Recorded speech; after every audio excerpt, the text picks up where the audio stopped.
Hello, I'm Cerrie Burnell and I am the author of Wilder Than Midnight, which is my new magical MG novel, and I'm absolutely delighted, thrilled and over the moon that Blackwell's have selected Wilder Than Midnight to be Book of the Month for May. It's really such an honour, so thank you so much.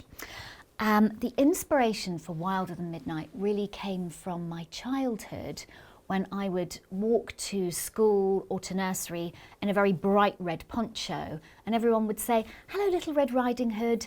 And it just felt so exciting, and I absolutely wished and longed for it to be true. I thought there would be nothing more wonderful than skipping off the path and making friends with a wolf, even a wicked one. And I also had very long, tangly blonde hair that we'd have to brush for hours. So I really sympathised with Rapunzel being in that tower and, you know, having such long hair. But I also wished that I could be her as well. And of course, I dreamed of going to a ball and having amazing glass slippers to wear. That was something that was definitely high up on my list. But as I got older, I realised that all of these fabulous women, these you know, fairy tale heroines, all of them were actually quite similar and quite generic, and none of them really looked like me. None of them had a disability or an upper limb difference. And so with Wilder Than Midnight, I just wanted to sort of rework folklore and create, you know, this wilderness and this landscape where everyone could be accepted. And it's a very inclusive take on fairy tales.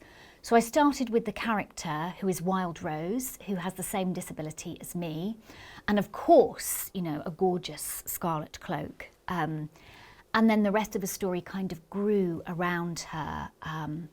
Wild Rose lives in the forest, she's been raised by wolves, and one day she befriends the Princess Aurelia, who's trapped in a tower, who has this very long hair that no one will cut in case they become cursed.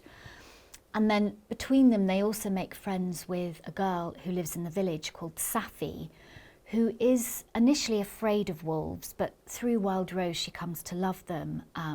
She's also very gifted with birds. And they realise that actually soon Princess Aurelia is going to be forced into a betrothal that she's not okay with. And so they decide to take matters into their own hands and rescue her.